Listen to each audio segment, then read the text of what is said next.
How Bizarre is intended for mature, open-minded audiences only. If you are easily offended, we suggest you turn this wacky shit straight off. So yeah, we about exactly a year ago, we were pushing toward our Radar Dames St. Patrick's Day show, which was going to be a real show, of course, in a real place. It was going to be at Stein, our first Leavenworth show. Which we were all excited about after 2 years of, sold out performances in and around the valley. This was our first time that we were going to be performing up in Leavenworth. So we were pretty stoked, and a good sized bar. So, good ticket sales. But let's see, about a week later, we started hearing, boy, this virus people are talking about suddenly seems a bit more serious, a bit more complex, and maybe we should pay attention. Then I was ready to pull the plug right about a week out, but I think we actually did closer to just a few days out, because everyone was still figuring things out, and we didn't want to fuck it all up. Everyone had their outfits. It costs a lot of money to put this shit together for the performers, and a lot of work setting the place up. So we wanted to make sure we weren't doing something stupid, and then like 2 weeks later, everyone's laughing at us, because people were laughing at us. So people were, when we did make the announcement that we weren't going to have that show, there were quite a few people that were like, oh, come on, the show must go on. And it's funny, because a lot of those people were the ones that were super preachy about, the whole virus and wearing masks and, shaming other people all along the way. And it's like, motherfucker, you were the very first one to mock us. Yep. Don't forget them shits. But anyway. They're all going to laugh at you. Yeah. Well, it's true. There's no way. I was just thinking, wasn't it, I believe our governor, the first time we really got a dose of, oh shit, this is something new and scary, was when the governor came on and said, we're going to do the flatten the curve thing. And I believe, I could be wrong, but I feel like it was 14 days mandatory shutdown. And the slogan was 14 days to flatten the curve. Yeah, that's risky. You want to pull that move on a Sunday with your lady. We made it. 14 days to flatten the curve. And here we are still in phase 2. Apparently, there's no solid plan for phase 3. So... yeah, I don't know why Inslee would even have wanted to, that's our governor in Washington State. I have no idea why he would actually want to have been governor again after all that, and heading into another pandemic year, at least, But he's still our governor, and still having to deal with all this COVID shit. That's not a job I want. I don't think half of the people are always going to be mad at you. Yeah, absolutely. No matter what. But we did get good flatten the curve memes. I remember seeing a few that were pretty funny. Laughed about. God, it was all so new and so novel. In fact, they called it the novel coronavirus. That's not why, but the whole thing was novel. The whole thing was unknown and new and scary. But had we known at that time that we would, and we hinted, we talked, and we discussed the possibilities, but had we actually known that exactly a year later we would still be mostly shut down, things have opened back up to some degree, 25% capacity. The restaurants and all those places are starting to open back up, but, not the weird thing, remotely normal. Well, the weird thing about us, and I mean by me and Ron, is that like we live in a valley, beautiful, gorgeous valley, and it's divided by the Columbia River.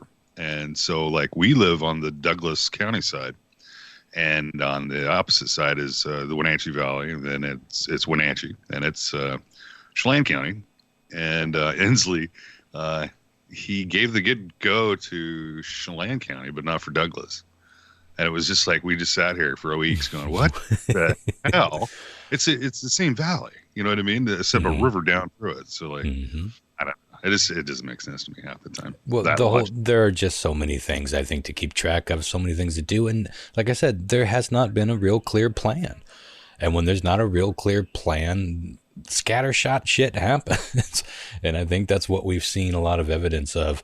I don't know if there's truth to this, but a friend of mine from Ellensburg says that the scuttlebutt is there's a very well-known, I'll avoid specifics, even if it's true. Whether it's true or not, I won't name the restaurant, but a very well-known restaurant in Ellensburg apparently refused service for the governor and his crew when they were in town. Name it and bleep it. Oh, okay. It wasn't one that I'd heard of, but when I looked it up, it was a pretty well-known restaurant. I saw nothing on their Facebook about it, so who knows? It may not be true, but I wouldn't be surprised because a lot of people on both sides of the aisle at this point are not happy with how things have gone, especially business owners, but I think for the most part, his supporters have supported him through it. And going back to what Christopher said, that's not a job I would want in any time, but imagine during an international pandemic. Well, thanks. What do you guys think about Texas? Texas has just full blown said, you know what? F it. We're going to open everything up. Masks. I don't care. I think it's so stupid. I mean, hey, that's my personal. We'll find out. Well, here, this is what's crazy to me is like, Texas is huge, dude. If you think about it, and just like square foot, Jesus Christ, Texas is fucking huge. Texas is the reason.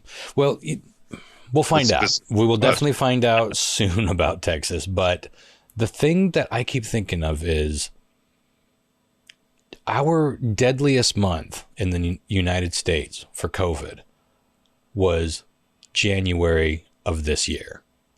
That was our deadliest month of the entire pandemic. And yet, so many people are starting to get it in their heads that we're about through this thing. We're not. We're just, the vaccine's making its way out there. Flattening the curve has obviously worked to some degree because we're not overwhelmed. The whole thing has been about not overwhelming the hospitals, keeping people alive, of course, but that blew my mind when I saw that stat, that the deadliest month was this year, 2 months ago, 1 month ago. And here we are, just, to me, rather rapidly all of a sudden, starting to push back toward a normal world, which we all want, but God, do we want more flare-ups before this vaccine has a chance to really take hold? Because it's just getting out there. The big question is if it morphs, into something else. That's the thing. That's scary. And it already is. So they say. Europe, they say that it's already. Yeah. Africa too. Apparently, there's lots South of different Africa. There's lots of different strains popping up. But the good news is that some of the vaccines have shown promise already against these, and others they feel they can tweak. As the need arises to cover the strains. All in all, the vaccines have been working great from everything I've read. And me too. I mean, I used to at my place of work about once or twice a week we would get that dreaded 4:30 p.m. email from our CEO saying, "FYI, we had another COVID case." I mean, we have 1,000 employees at our casino. Wow, that's actually that's huge. So like we would get once a week, twice a week, and since they vaccinated us, we haven't got a single one. Nice. And a single case. Yeah. Well, people are pushing back to in Washington. They're letting teachers get vaccinated now. So that will be a huge factor in. And today they announced not only teachers, but you can like childcare providers and I think at the what is it called, the Navy or the military goes to the hospital, the VA, right? Any veteran of any age can go to a VA right now and get vaccinated. They announced that today, or they're going to put that into place shortly. So if you are 22 years old and you served 2 years in the military or whatever, you can go get the vaccine. I think that's so cool. Yeah, it's interesting because that's the only change. Yeah, because we just had the deadliest month, and now we're still pushing forward and getting things back. So that's how much they're banking on the vaccine doing its thing. Yeah, I could see where teachers would be a number one thing because I mean, kids are the most germy things in the world, right? Yeah. And because the kids don't seem to be getting this, at least the strains that are going around now in any kind of major way, if they do get it, they also don't seem to be, if they do carry it, they don't seem to be giving it to a lot of people from as more of the research comes, which is crazy to me because they are the germiest fucking things on planet Earth.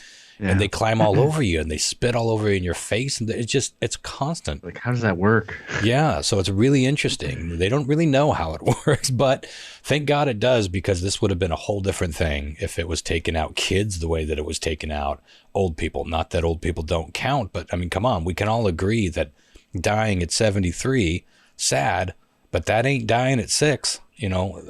So thank God that it's gone that way.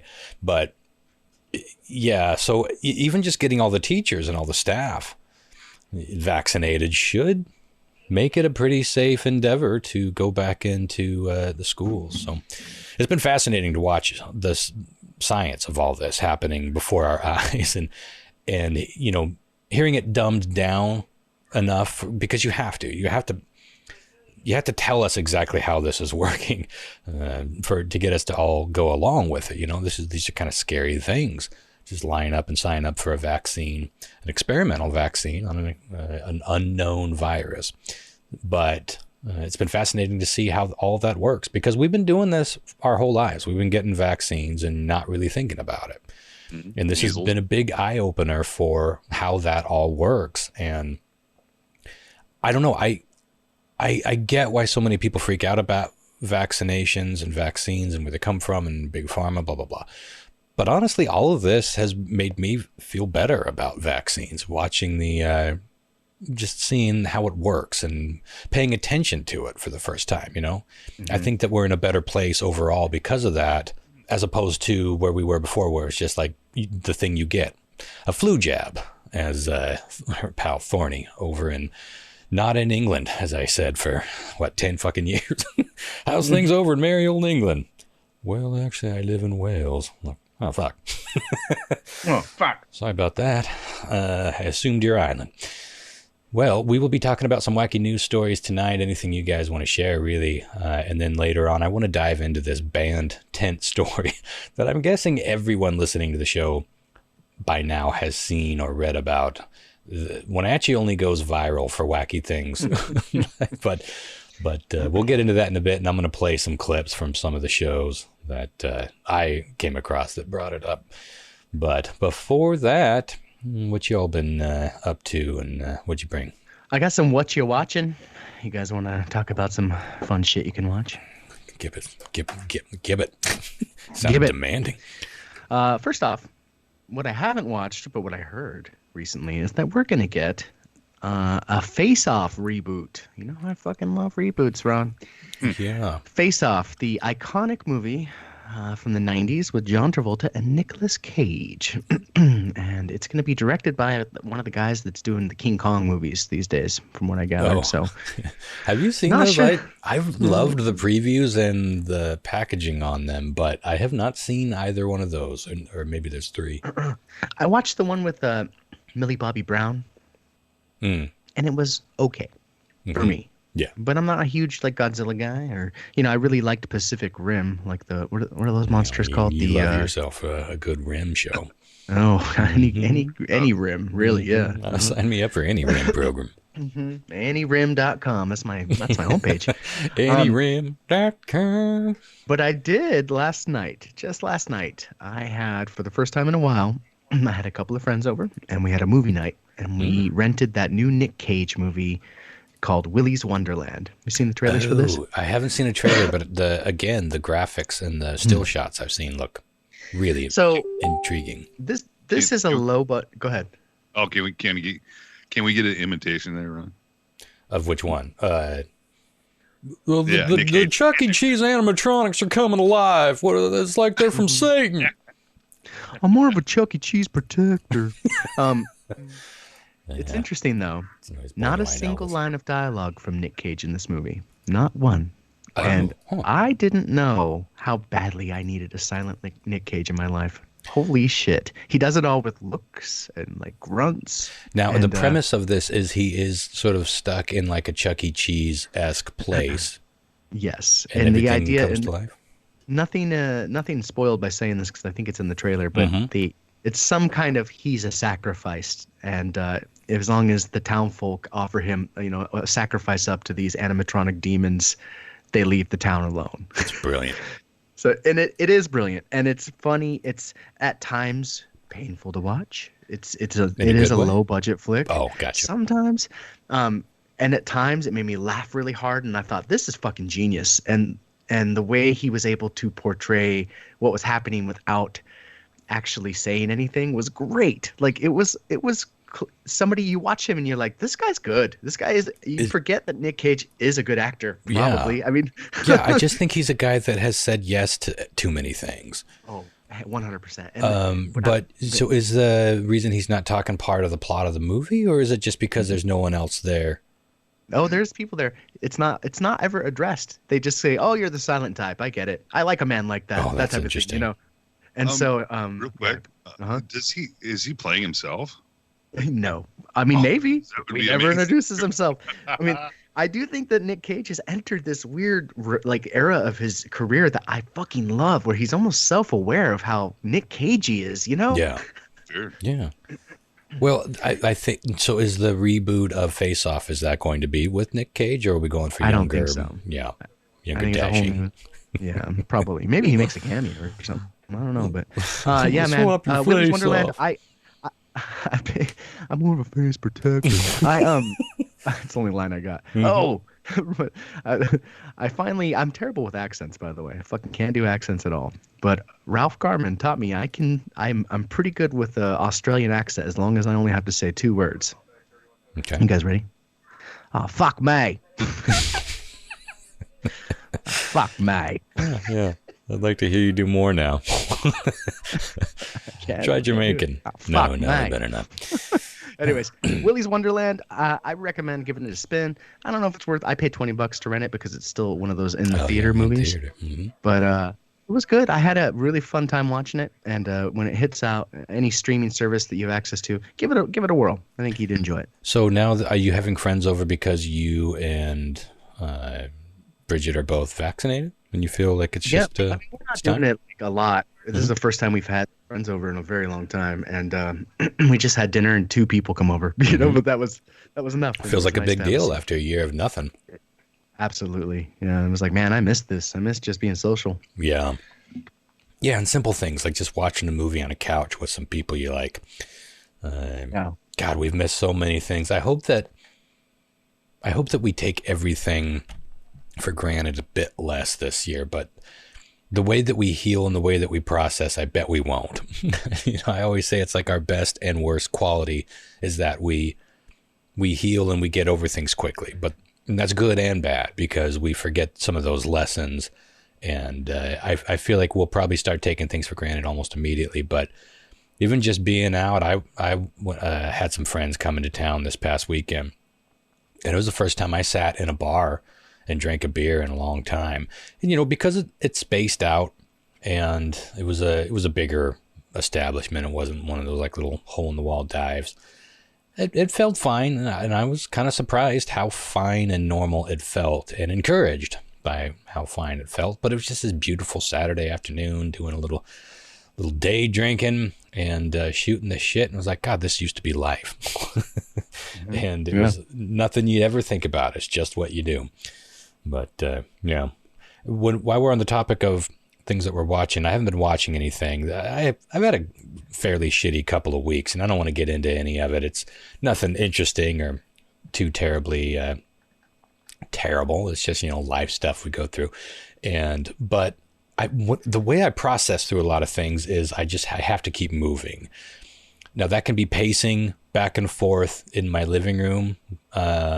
But, when the weather's nice, I'd like to just go out. I've been going on like these longer walks several times a day and walking about 7 to 8 miles a day. Nothing crazy, but, just moving. And that helps me get through some shit. So I've been listening to a lot of podcasts, and I'm all about crime right now. There's something about listening to other people's miseries, I think, kind of help calibrate my own miseries. And it's not that I'm looking to gaslight myself. You know, I allow myself to feel what I have to feel, and I don't try to downplay my feelings. It's not that sort of thing, but there is something that I enjoy about just reminding myself about when things get shitty. You know, it could always be 1,000 times shittier, and to just find whatever gratitude in that I can hang on to. That's how I work. I wouldn't expect of anyone else to work that way. In fact, I've tried to use that logic on other people, and it does sort of just come across as gaslighting their problems. Like, well, at least you're not feeling this. So I don't recommend it outwardly, but I've been listening to, so Dateline has a bunch of podcasts. Now, most of them are just audio versions of their show, and it works great. But they have a couple of extended ones that are, as far as I know, exclusively podcasts. And one of them that I think just completed, so if you haven't checked it out, you won't have to wait like I did for a couple of weeks to get the newer episodes. But it's called Mommy Doomsday. And it's about it involves a sort of a kooky offshoot. This group is an offshoot of the LDS, you know, the Mormons. And I knew the Mormon religion believed things that I never heard growing up in the church. Like, you know, church sounds wacky to any church sounds wacky to someone who didn't go to that church. But, you know, I like hearing the story of Jesus and, you know, the Father, the Son, and the Holy Ghost and the resurrection, and, you know, stories like parting the sea and Moses and talking to God and flaming bushes. That's all my history and my upbringing. So when people talk about it, it doesn't sound crazy to me. What sounds crazy is the way that they try to use it in their day-to-day life, which is usually just oppressive and restrictive, either to other people or themselves. But the stories themselves are just, I've heard for so long. Holy shit, some of the things this group of Mormons believed. And I don't know how much of it is like sanctioned by the church and how much of it is they've gone off on their own deep end. But we're talking like zombies. Like they include zombies in the their doomsday scenario. So it starts with this group of doomsday scenario people, and based on the Mormon faith, and kids go missing. That's the general premise. I think there's 6, maybe 8 episodes, and they move pretty quickly, but highly recommend that for, you know, we can't get enough murder podcasts right now. That is the number one topic of podcasts. And I brought it up on the Holly and Ron show recently. Just why, I wonder why we do it. And I'm looking into it for a topic. Maybe it'll end up on this show because I want to know the psychological studies that have been done on this. But I can tell you that they're just interesting and they're satisfying and like a good mystery. You know, though that's been a very popular genre in books, in plays, in movies since time, countless millennia. So I don't think there's a ton of mystery there, but I bet there's something to be discovered. You know, like why are we so obsessed with it? I also just watched the Mackenzie Cowell. It's not Dateline. It's the... Was it the old one? Yeah. I haven't seen a new one. A lot of podcasts have done that case because it's a famous case and everyone's doing everything right now. But was it the one Jefferson was on and stuff? Yeah. Yeah. That came out in, I think, 2013, 2012. And that was interesting. But then I saw something under that was something from the ID network, which I think is an offshoot of Discovery. And it might have been, used to be called True. I think that might be the same network. Anyway, it's all about crime, that network. And they did a mini wrap up of the Mackenzie Cowell story. For those of you who don't remember, that was a famous murder case here in Wenatchee.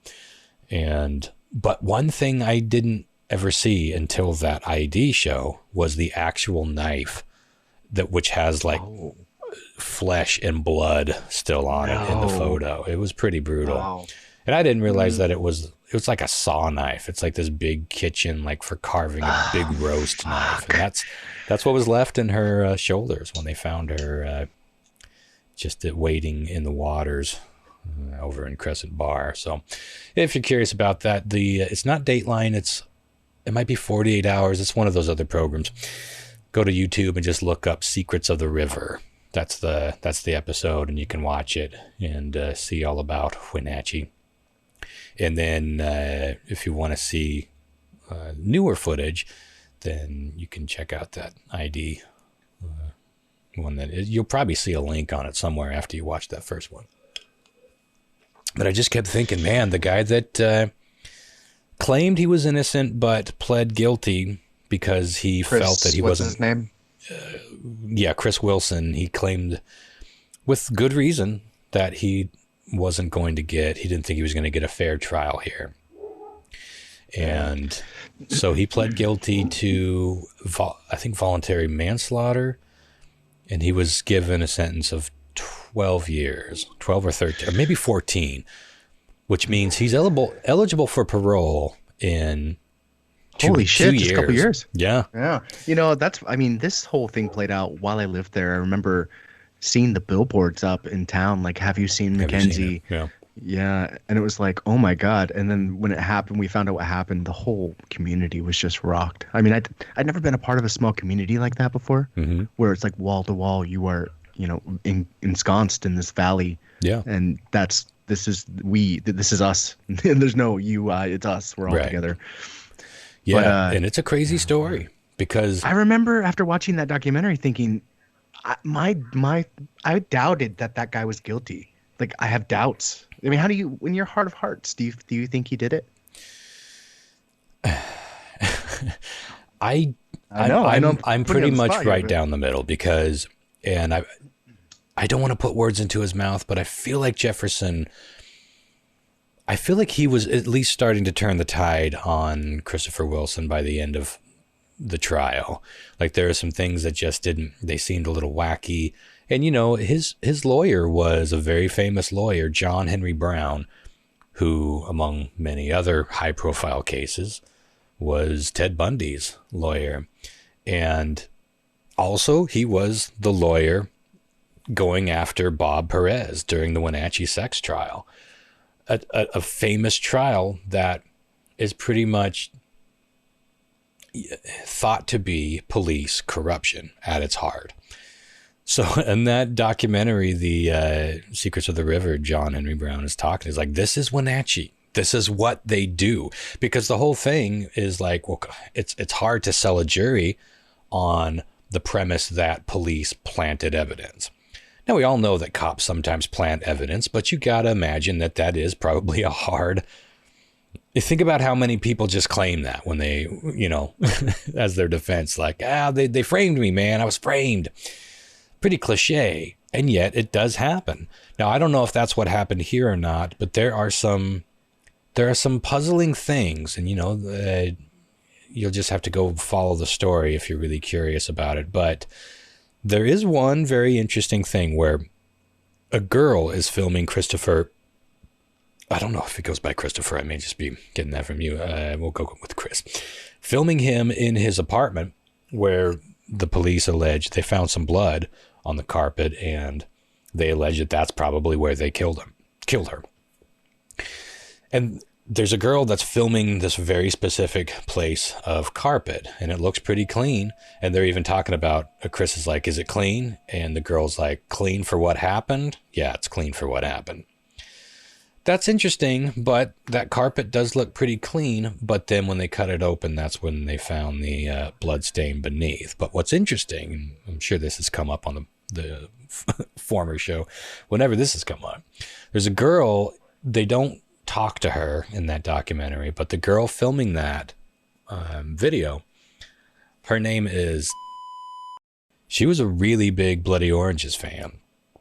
And she was at our last fucking wild Bloody Oranges show, the one before Brandon shot.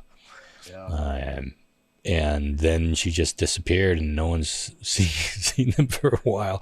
But they were looking at her for a while as being maybe an accomplice or part of it. But as far as I know, she's never been charged with anything, and that they don't really go anywhere with that in the documentary. But her and her boyfriend used to reach out to me all the time, and then they just disappeared. I haven't heard from them in a long time. That's crazy. Well, listen, if you're out there, because you used to follow my exploits, if for some reason you're out there and you'd like to speak up, we have no way of knowing what actually went down.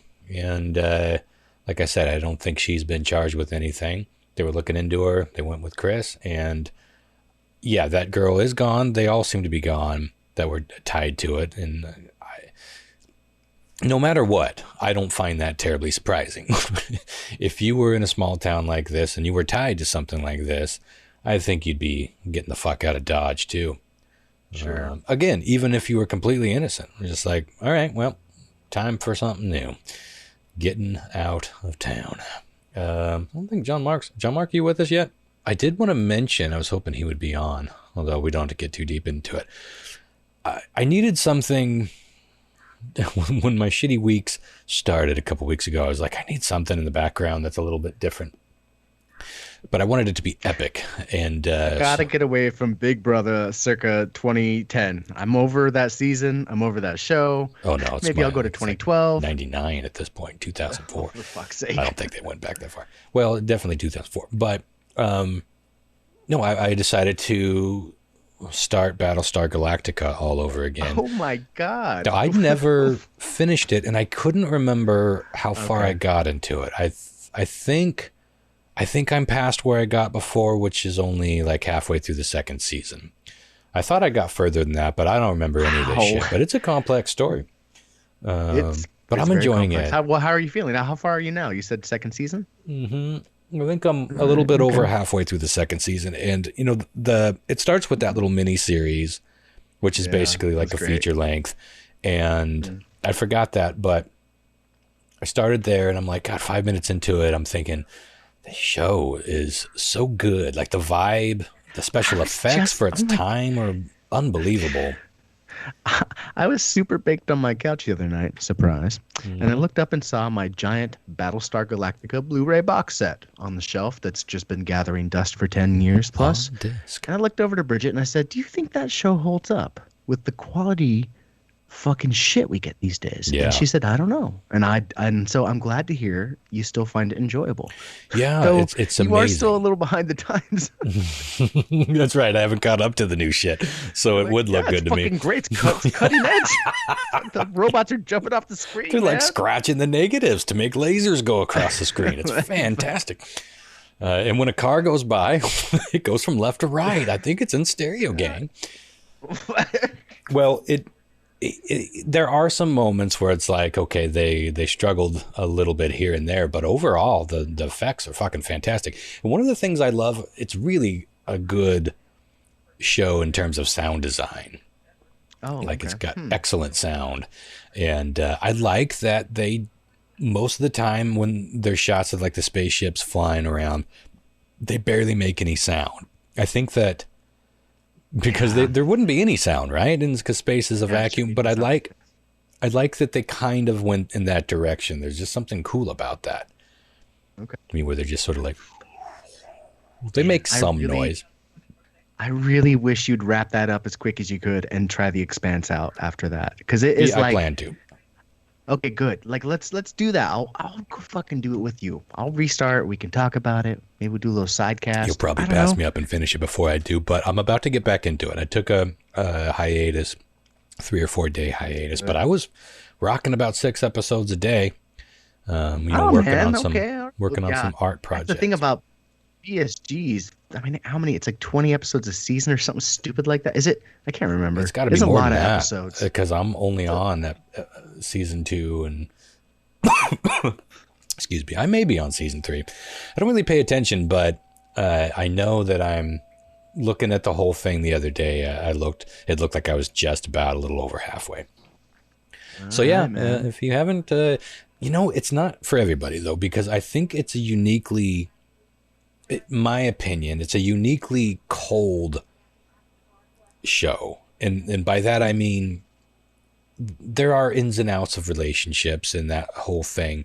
But for the most part, it's a very militant, very military structured show. I mean, it's all about the military. And, but if you've watched the Nexium documentary, follow it up with Battlestar Galactica or vice versa. Because a lot of those actors ended see, up in that cold. I'm quite eager to see how you feel about the ending, because mostly I feel that is an ending that got it right, and I think the fan base feels that way. Yeah. They enjoyed the ending of the show, and these shows that are so epic are really tough to end well. Yeah, Have you noticed can't that? you can't make everybody happy, but We're talking BSG here. Yeah, we're talking BSG, just baby. in Welcome to the time. show, John Mark. John Mark's thanks. BSG senses were tingling, I but literally just walked in the door. Okay, give him the quick recap, Ronster. yeah. Well, I decided to start Battlestar over again this past week, and as I was saying, I never finished it the first time, but I couldn't remember where I left off, so I just decided to scroll it up through all the way back to the miniseries, and I'm digging it. I dug it the first time, but I'm digging it the second time, even though. Special effects and all of those things have gotten better, but I'm amazed with how well they do hold up. It really was ahead of its time in a lot of ways. We talk about Breaking Bad and definitely Game of Thrones and these shows that took TV shows to the next level. I don't think BSG gets enough credit for being one of those shows too, because this was definitely an advancement in John a lot Mark, of ways. Without spoilers, did you like the ending of BSG? I did, dude. I watched that whole series 4 times from start to finish. Wow. Okay, you're committed. Yeah. A lot of people, though, I've actually heard a lot of people say they hated it. I'm like, what the fuck are you talking about? It's perfect. The show or the ending? Both. Yeah. Well, they hated the ending. Well, see, I get not liking the show. Like I was saying probably before you got on, it's kind of a cold. It's a very militant, very military show, and a lot of people might either they're bored with that or it's just too one note. It is kind of a one note show, but it's a convoluted tale.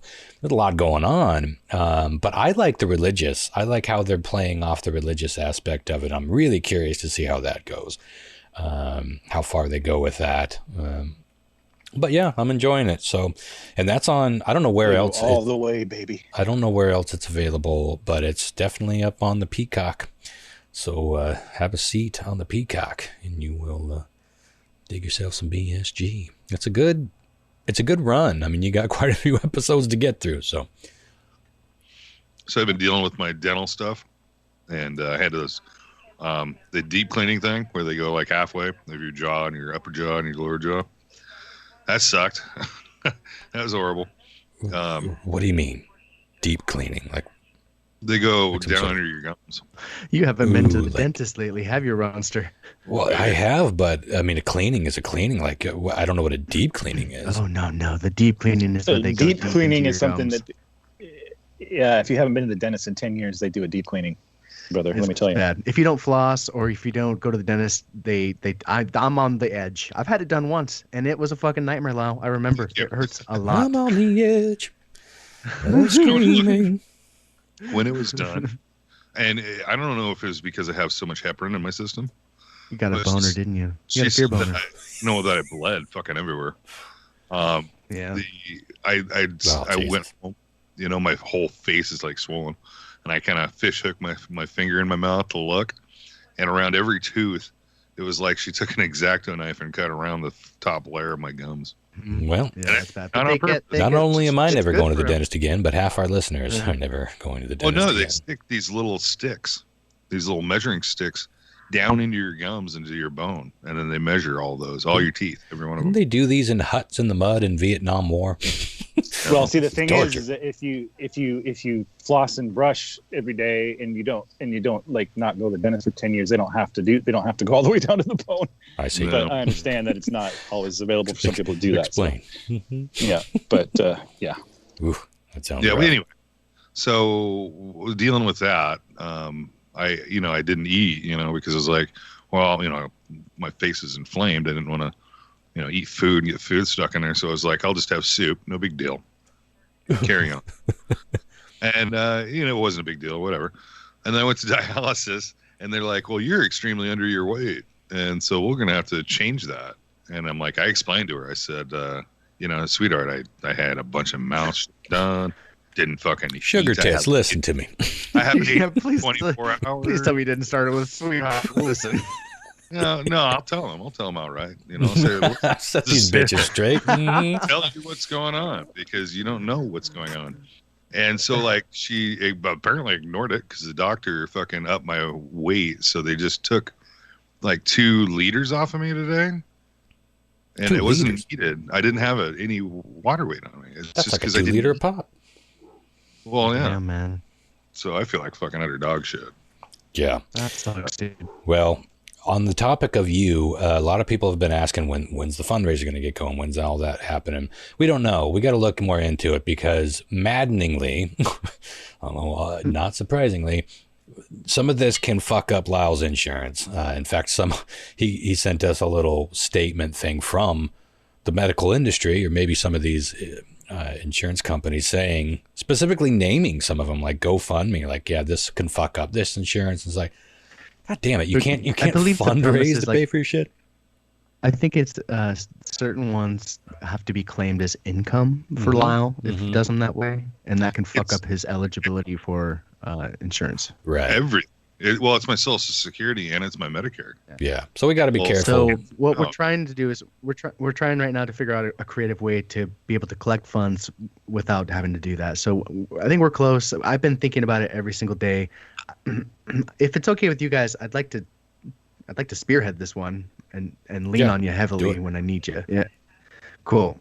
Yeah, you were his buddy. You know most of this stuff about as well as he does at this point, some of it anyway, and we don't. John Mark and I, we're along for the ride, but we will be there when you need us, as will our listeners, and I love that they're asking, they're eager, they're ready to help, so that's encouraging and exciting. We'll figure it out, but we got to be careful. But more importantly, the interest in the Ron bathtub photo has taken a new turn. Has it really taken a new turn? Because I feel like every time it's brought up, people act like this thing is the holy fucking grail. It is the unholy grail, and I don't. Don't you listen to him? I told Chris I need to see it because I haven't seen it. On my right buttocks. I told Sarah, it's like, I feel like I look like Gollum. That's how I remember it. Like Gollum. It's bad. You don't look good. The camera Gollum. shake from Leah probably violently laughing at my face gave you like a blur. Like your whole body has this translucent blurriness. Yeah, not a flattering blur, as they sometimes can like be. Like I said, you look 10 years older than you look today, and it was 10 years ago. Yeah, it's a fascinating phenomenon. And you've got like a half smile on your face, like, and also this like terror, like, how dare she? I don't get it because I was in such good shit. That was like me at the peak of my physical condition. I was biking like 10 miles a day would be a slow day. You're slumped over in the bath like a geriatric person that's fallen down and doesn't have his fucking life whistle. I invented rolls where rolls didn't exist. I was so lean back then, and yet you picture how you sit in a bathtub. It's got to be the Trust least me, flattering. I made that video for you in the bathtub, and I took about 20 takes sucking my gut in every which way and adding more bubbles. So. That's right. You had time to plot. It's not fair at all. But yes, I've been looking for it to be honest. I've been looking and looking, and I haven't found it yet. It's one of those things I usually text to you guys, but it's been so long that it's no longer in my. It's got to be in. I bet Facebook Messenger. I bet you have to scroll till you have carpal tunnel, but it's got to be there. I'm a little worried. It might be lost, but I hope it happens. It's not. I lost a lot of text message images that I wish that I still had because I didn't back my phone up. And I never delete anything, so nothing could be backed up past. But it's weird when you get a new phone and then you sync it up to you like 9 months ago. Have you ever done that? Yeah. That's really strange. Terrible. It's like time traveling.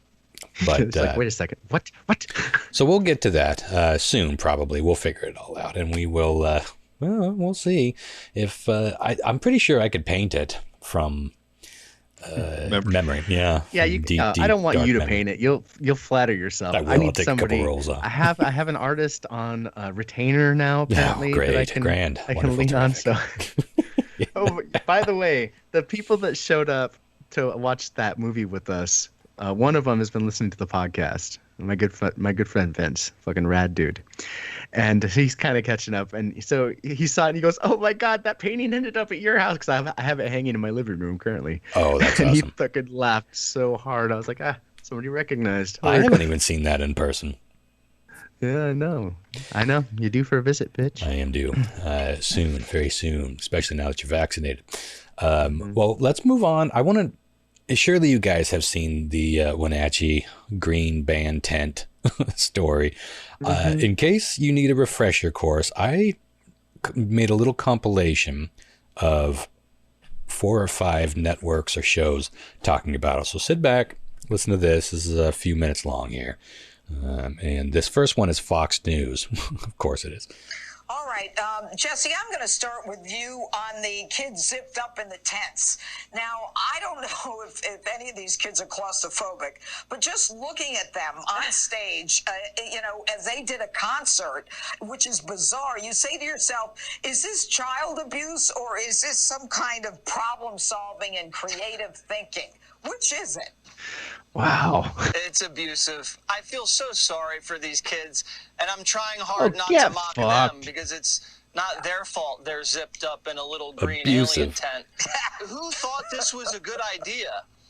These are adults that run the school, right? These are supposed to be educated individuals.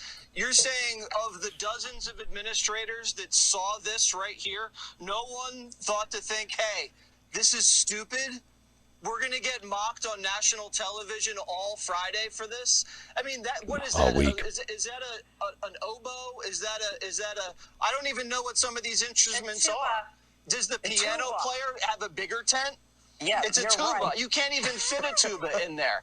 And then as far as and how much do these things cost, by the way? They probably got gouged. They're probably like $80,000 for one tent. This guy's and garbage. One of the things that they were saying about these tents was this gives the kids an opportunity to be able to safely sing or play their instruments without wearing a mask. Like, how can you play a tuba with a mask on anyway? They think that's safe.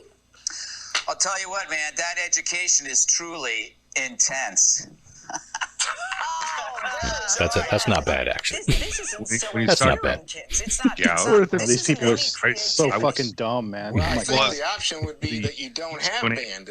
This guy has a voice of reason. When you play an instrument, when you sing, you are, there's lots of spittle and everything else, all kinds of things flying out of you, and so.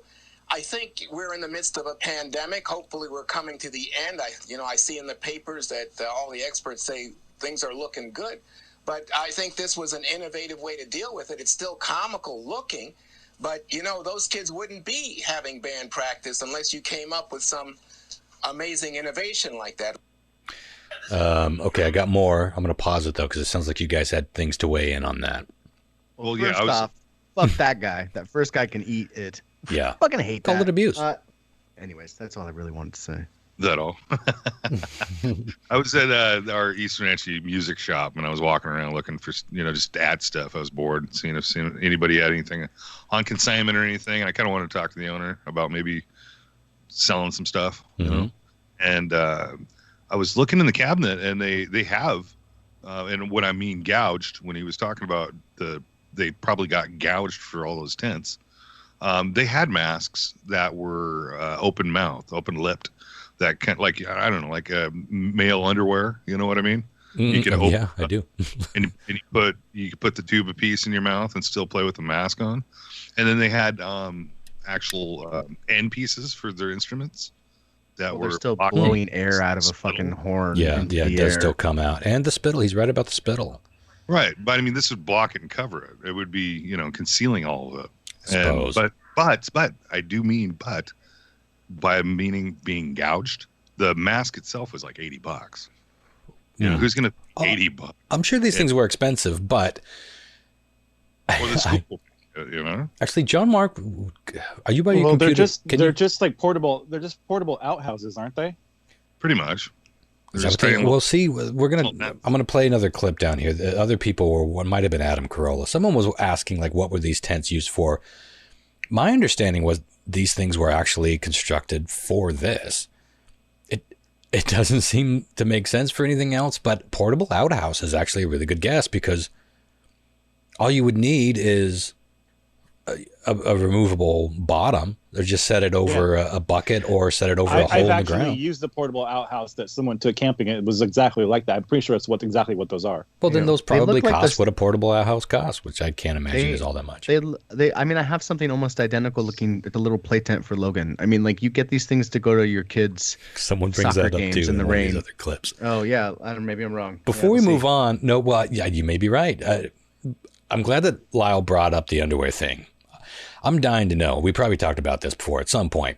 Go around the table here. Does anyone actually, when they stroll up to a urinal or your toilet at home, if it's just a pee and done, do you guys actually take the time to snake the old boy out the little fold there, or do you just tuck your thumb under the elastic band and pull it down and then do your biz? What team are you on? This is a whole new front to back. There's only one or two situations I would ever fish my dick out of that slot in the front of my underwear. Mm-hmm. One is I have like a half boner, perhaps, that's heading in a direction like that anyways. So you use the slot for aim? No, it's just like it's already kind of heading that direction. I mean, the other would be. I see. It's already making its way out. Yeah, it's already. That's a hell of a boner. Trying to dig its way to the surface. The other would be, and I distinctly remember this, I was in a costume that had like a zipper where my junk was, but I couldn't. So it was just like zip, and I was like, I'm just gonna dig through find the fucking, and there we go. There you go. Well, I use belts, and I'll zip down my jeans or whatever, my trousers, and there's still usually a costume would be different, but with pants, a normal zipper still gives you room to hook your thumb. Like it's elastic. That comes down so much quicker to me than fiddling with that fucking thing. I've maybe done it twice in my entire life, and it was probably just to see how it felt. Like, putting on women's underwear. What? John Mark, what about you? Moving on. Well, I rarely wear underwear at all these days anyways. Yeah, me too. So, wow. It's usually never even an issue. But if I do wear underwear, most of my underwear honestly doesn't even have the fish hole in front. Really? So I don't know if I've ever seen a pair of undies that don't. It's because you got them backwards. No, it's because I get the kind of the sporty kind, that are like he's like, now the poop hole I use all the time. Yeah. So most of my underwear doesn't even have those things. So I'm a pull down kind of dude if I'm wearing underwear at all. Yeah, Lyle, I feel like I know how you're going with this one. I don't even know if they design them with you in mind. Well, let me tell you, I have a whole new technique that you probably haven't even heard of. Oh. So, I enjoy, I could free ball. Mm-hmm. I don't it. There's dangers and risks in life, though, of course. Getting caught in the zipper. You got to be careful. You can't keep that so close to metal edges, so, but. You want to get the beans above the franks. Sure. Yeah. You never want to do that. So typically I like to purchase myself. I get boxer briefs. And what I'll do is just unzip, and then I'll grab the bottom part of the leg and then just shimmy it over, and then pull it out. You pull it up? I'll pull it over. It's more of a leg. You'd have to grab it by the. I can't do the elastic top band. That'd be really uncomfortable. And then the thing would be like halfway. Lyle's bottom is closer to the top. Mm-hmm. Well, that makes sense. Well, no, like you top pullers, I just snug over the bottom of my Bermuda. No big deal. It's a quicker trip down south. You know what I'm saying? Well, you guys don't pulling one side of the capris. I have. I mean, it depends on what kind of underwear you're wearing too, right? I can honestly say I don't think I've ever gone out the bottom. I'll experiment. I like John Mark. I don't wear underwear most of the time. Now, to your point with the zipper, you got to be careful. But once like you got to. I think that danger comes in if you're caught off guard being without underwear. Like if you usually wear underwear and you don't got any clean or whatever, then you forget that you're not wearing it. You go in all scattershot. But if you are a lifelong non-underwear wearer, you're used to pulling all your junk in and then breathing in and then zipping up. Guys, I got a lot of joint for this question. Yeah, we're getting deep now. Mm-hmm. I gotta ask you, John Mark and Ronster specifically, because of what you said. Mm-hmm. I have never been a commando guy. I don't like the feel of it. Mm-hmm. I like fucking having underwear on. Yeah. What is the allure? I don't know what you got going on, and I don't know what John Mark has going on, but I'll answer for myself. I feel like it's a lot to squish up with typical under trousers. Now, I hate boxers. Boxers are for wearing nothing but. Like if you're chilling around the house in your boxers, that makes sense. Boxers under clothes makes no sense to me. I wear tight clothes, so I don't need a pair of shorts, a pair of literal shorts underneath my boxers. So for me, it just feels like I'm being slowly strangled in my nethers. It's mostly a junk thing for you then. You like the way your junk. It depends on the trousers. I do have some old polyester trousers from the 70s where the zipper rides. There's something about the shape, like it comes in. It's too aggressive, so I've got to rock undies. See, that's my problem. I don't like the zipper threat. Fucking freaks me out. Mm-hmm. It all depends on the fit of. I think it's more about the fit of the clothes you usually rock, more than even necessarily the size of what's going on down there. And I'm not just talking about dick. I'm talking about balls. You got a lot. There's a lot of variation from dude to dude, and I feel like I've got a handful of junk down there that sometimes just needs to do its own thing, baby. What about like jeans on your balls, though? I don't like that feeling, like denim on your dick. Dick denim? I guess I don't know. I don't know if I got used to it accidentally or if it's I don't know when I stopped wearing underwear. And I still do. Like sometimes I'm a little more sensitive, I guess, and I do slap on some undies and I just rock it. But when I do, I feel like I'm wearing snow pants or something. Like I feel like I'm bundled up. I totally fucking understand exactly that what you just said. That's funny. All right, John Mark, you got anything you want to add, buddy? I stopped wearing underwear like last year when we started working from home because I basically was just I was just wearing my fucking sweatpants and or like pajamas, most of the time anyway. So it's like, fucking who cares? Like less laundry I have to do. You know what I mean? For sure. For sure, man. And so I don't know. I'm just kind of used to it. But if I actually do have to, get up and get out to the office and stuff like that, I will put on the full regalia. Mm-hmm. Just to be, professional, even if nobody's gonna fucking know. It's just like, I'll get my socks on, my underwear. Yeah, I've got a couple pairs of trousers where if I don't rock undies, you can see my dick. There's just no way around it. Now that was fine in Radar Station when it was dark, and half the time I was behind the bar, so it wasn't that big of a deal. And if I'm gonna be going to and fro all day long, I do tend to prefer, the boys to be, it's more about my boys. It's more about the beans and the franks for me. I think that's where I feel constricted. I got a couple avocados down there, boys. No, I really don't. But it just feels like there's a handful of stuff that doesn't need to be squished against my body all day, I think is the bottom line. But I'm curious. This would be a great way for people to comment on the program when we post it on the Facebook page to be a part of Weird Trivia. Mm-hmm. Let us know. We have our first week of official contestants from comments, and the way we're doing this is I'm just kind of grabbing names of people that comment on the official posts, and it goes into an Excel spreadsheet and randomly pulls one person out to play for each person. So it's totally random. So yeah, just make sure you're commenting. If you haven't found us on Facebook yet, it's just how bizarre.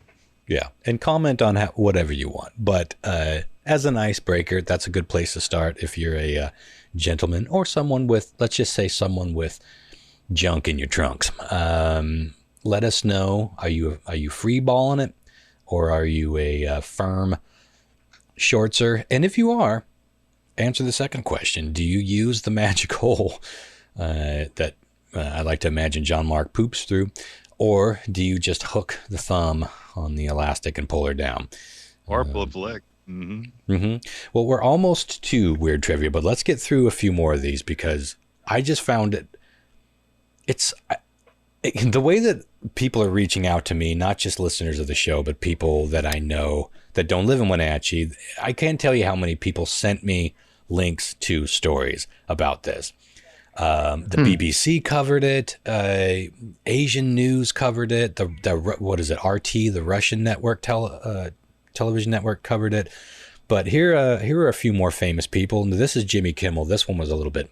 I couldn't get a good quality recording of this one, but this is what Jimmy Kimmel had to say. This is how they're playing it safe in the high school band. This is a school from Wenatchee, Washington. They got the kids playing their instruments in tents. Actually, it has nothing to do with COVID. It's to protect them from getting wedgies. It's hard to be a band. These tents are all one size. You can't put the tuba player in the same tent as the piccolo kid. But so the principal today was interviewed on the BBC. He sees this as making the best of a bad situation. So how are the students enjoying this novel experience? Well, I think that they enjoy being back in school. They enjoy playing together as a group. Okay, that's not a group. That's a field of porta potties. That's not. And then they played, this is what a school fight song sounds like during a global pandemic. This is the Wenatchee High School GA Band. Take it away. 1, 2, 1, 2.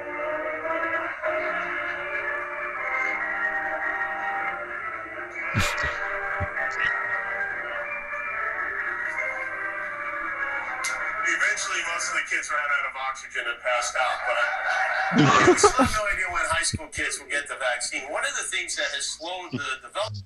Okay, now this is Jimmy Fallon. In Washington, a high school band is practicing in pop-up tents in an effort to prevent the spread of COVID. Yeah, practicing is easy. The hard part is marching. Parents at the concert will be like, that's mine, green tent number 24. I'm sure the kids are just happy to play. Can we see another picture? Whoa. It's the kid with the Sousa. The only kid who's got it worse is the cellist. Yeah, right. Can we have those? Yeah, you guys out there to get the band together? Please, yeah, man. Please, yeah. Asked why he decided to do it, the music teacher said, because it's funny.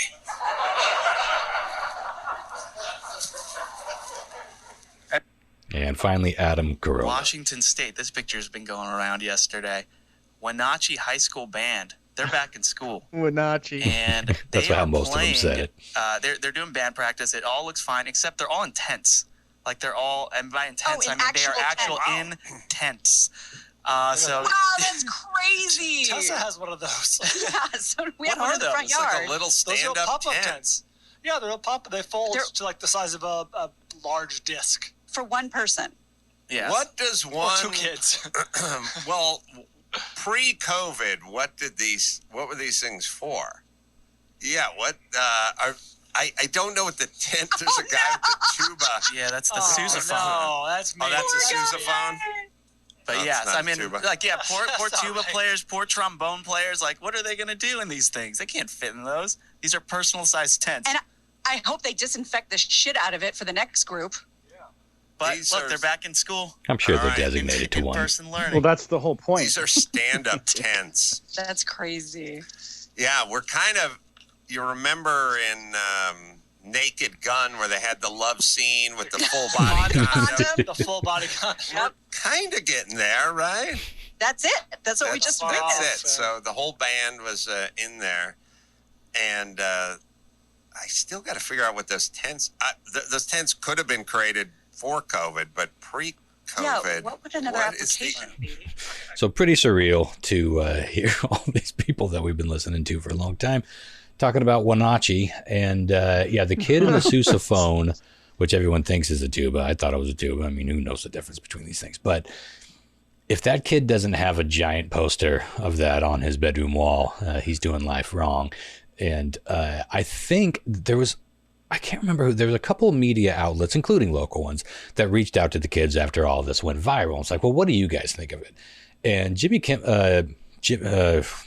Jimmy Fallon sort of touched on it, and the kids are just happy to be back, being able to play in band. Like, it's a way for them to play.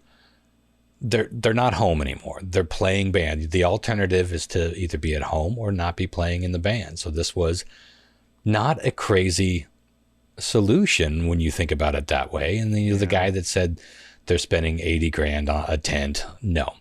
Now, whether or not these particular tents were constructed it's exactly what a Republican would say. Whether they were made for this or they were repurposing pup tents of some sort, they could be like hunting tents that were modified, like some sort of duck blind tent. But I think John Mark might have the best theory. And someone on the Corolla show said that, or somebody said that they look like outhouses. That might be the theory too. So, but the bottom line is, it's just a solution. It's just one more solution to get eking back into normal life. And these stories it went fucking crazy. It's funny to see something go viral. Once it's up in the wire, it was a free for all, but I found it interesting that it was mostly from mockery and not a lot of people saying, good for them for finding a solution so they could get back to being in a band. And at first I felt kind of bad for the kids, but I think they're rolling with it pretty well. I just want to say really quick, for anybody who doesn't know how brass and woodwind instruments work, you are blowing into them with quite a great amount of force. Any spit and particles that are in your mouth and breath that you would spit out normally are probably going to be amplified. They come out the end of that thing. Absolutely. There's also spit traps in those instruments where literally between songs you open a valve and all the collected saliva drips onto the floor. So there's a reason that they're in these tents. Yeah. Because if somebody was sick or had the virus or something like that, if they weren't using something like that to contain that kind of shit, it could be bad. So this is actually a really good solution to have them be able to play their instruments and maintain some sort of control over how much stuff is flying around that room, right?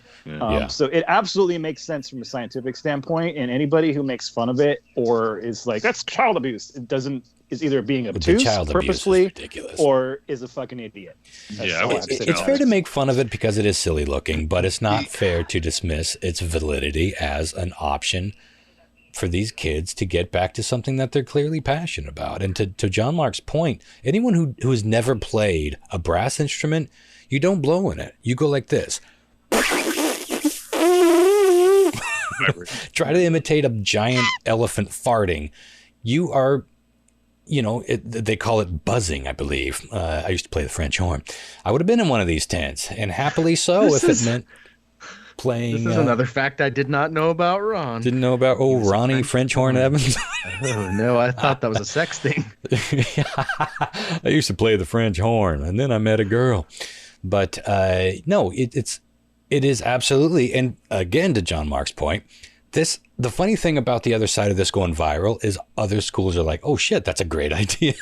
So they're going out and getting their own version of these tents, and it's like, it's spreading like wildfire. It's like, well, why can't we do that? Well, I guess we can. We hadn't thought of it. So they were being innovative, and anytime you're innovative, you're sticking your neck out. And yeah, we can all agree that this is a little silly and it's a little weird, but it's also people trying to find a way to still enjoy life in the middle of a pretty fucking terrible time. And we are social creatures, and we are passionate creatures about the things that fulfill us. I think I said fulfill. That's a totally different topic. So they're getting out there. And yeah, the Corolla's joke about the body condoms is something that I think we were joking about almost a year ago when code was new. It's like, Jesus, we're going to be walking around in giant condoms. Yeah, those are all fair jokes, but I do believe that this is a pretty innovative thing that, and I'm kind of proud that it happened right here in Wenatchee. And well, what if it would have been bubble balls? Well, that's a good point. Flaming Lips are doing something that is a lot like this, where they're full on performing in space bubbles. I don't know if you knew those that, actually would be Lyle, significantly more expensive than those little tents. Way more expensive, and probably, I don't know how that's working in terms of disinfecting those bubbles at the Flaming Lip shows, because you're definitely steaming those motherfuckers up. In fact, they handed out battery-powered fans to people coming in because it gets hot in there. Well, could you imagine? So, like, you're not charged a ticket, okay, to go to this concert, but you are charged to buy your own bubble suit. And then you go to like just an awesome venue and fucking just bubble ball fucking crazy. Wouldn't that be awesome? I would stage dive into bubble balls. I would love to be at one of these Flaming Lips concerts. That'd be so cool. And they're exclusive shows. They're small crowds. One of them, and it looked amazing. It looked unbelievable, and they're part of something that it too, because it's innovative and it's different. And there's a certain type out there that just thinks all of this is silly. Even wearing masks. So of course people are going to make fun, but before anyone else was doing shows, the Flaming Lips were doing shows, and they found a way to do it that's not only working in terms of keeping people safe. It's a cool, weird experience for the people that were part of them. Yeah, it'd be memorable. And I think that's ultimately how the story is playing out for these kids. So I'm glad to see that. And I'm glad to see that they are rolling with it. You can find all sorts of videos now. They're not nearly as viral for obvious reasons, but there are interviews with these kids out there. There's a big website, news website, that did a story on them, but I'm spacing what it is. But I was reading it and it was like, yeah, what you don't think they were laughing about? This is the thing with the anti-maskers, or all the people that act like we're a bunch of sheeple pussies for wanting to, or just complying with things that are, by the way, mandatory to some degree. They want to walk into a Costco without a mask and make a big scene and treat us like we're a bunch of sissies. It's like, do you not think we want to be without a mask here? Like, do you think that we're just reveling in having to take these precautions and social distancing and not visiting our parents and all the things that we've been doing? Do you really think that we're just doing it because it's what we want to do? Like, of course we all want to be back there.